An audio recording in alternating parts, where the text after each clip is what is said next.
તો નમસ્કાર મિત્રો, સ્વાગત છે આજનું ખાસ વેધર અપડેટમાં। ધીમી ગતિએ ચાલતી સિસ્ટમ હાલ છત્તીસગઢ અને પૂર્વ મધ્યપ્રદેશ લાગુ વિસ્તારો ઉપર સ્થિત છે અને આ સિસ્ટમની અસરથી આજે ગુજરાતમાં ભારે વરસાદની આગાહી।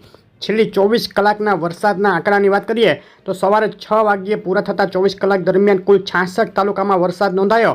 સિસ્ટમની ધીમી ગતિને લઈને 27 જુલાઈએ વરસાદના વિસ્તારો અપેક્ષા કરતાં ઓછા રહ્યા છે। દક્ષિણ ગુજરાત તેમજ મધ્ય પૂર્વ ગુજરાતમાં હળવો મધ્યમ વરસાદ ચાલુ થઈ ગયો છે।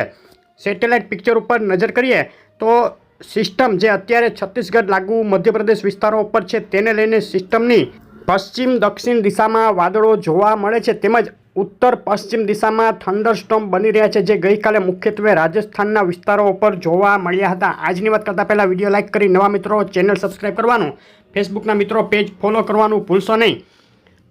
ચાર્ટ જોઈ લઈએ, વેધર ચાર્ટ તો સરફેસ લેવલ ઉપર અત્યારે સિસ્ટમનું સ્ટ્રોંગ સર્ક્યુલેશન દેખાઈ રહ્યું છે અને જીએફએસના ચાર્ટ મુજબ આ સિસ્ટમ ધીમી ગતિએ ઉત્તર પશ્ચિમ દિશામાં આગળ વધી મજબૂત પણ થઈ શકે છે અને અગાઉ કહ્યા મુજબ જ આ સિસ્ટમ મુખ્યત્વે ઉત્તર ગુજરાત લાગુ રાજસ્થાનના વિસ્તારો તરફ આવી રહી છે।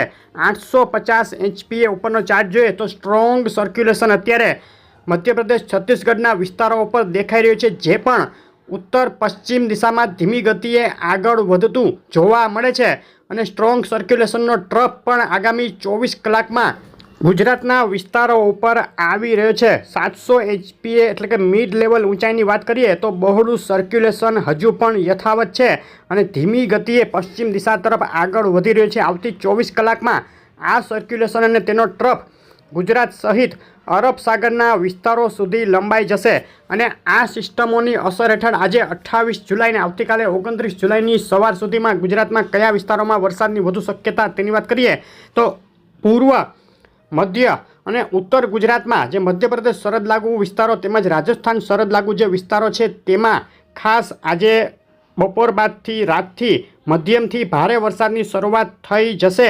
અમુક વિસ્તારોમાં અત્યારે પણ શરૂઆત થઈ રહી છે। ધીમે ધીમે વરસાદના વિસ્તારોમાં વધારો થતો જશે।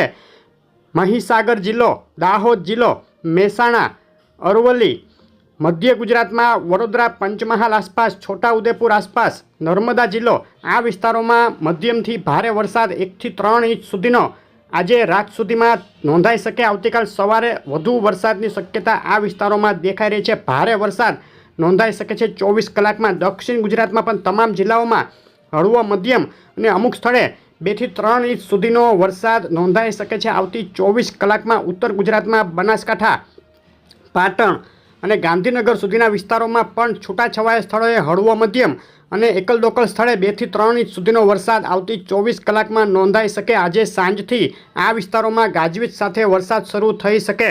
સૌરાષ્ટ્રમાં પણ આજે વરસાદના વિસ્તારોમાં વધારો થઈ શકે। મુખ્યત્વે પૂર્વ સૌરાષ્ટ્ર, ભાવનગર જિલ્લો, બોટાદ જિલ્લાના અમુક વિસ્તારો, ઉત્તર સૌરાષ્ટ્રમાં સુરેન્દ્રનગર જિલ્લાના અમદાવાદ સાઈડના વિસ્તારો તેમજ અમરેલી, જૂનાગઢ, ગીર સોમનાથ, રાજકોટના અમુક વિસ્તારોમાં હળવો મધ્યમ વરસાદ આજે સાંજથી રાતથી શરૂ થઈ શકે। આવતીકાલે સૌરાષ્ટ્રમાં વરસાદના વિસ્તારોમાં વધારો થઈ શકે।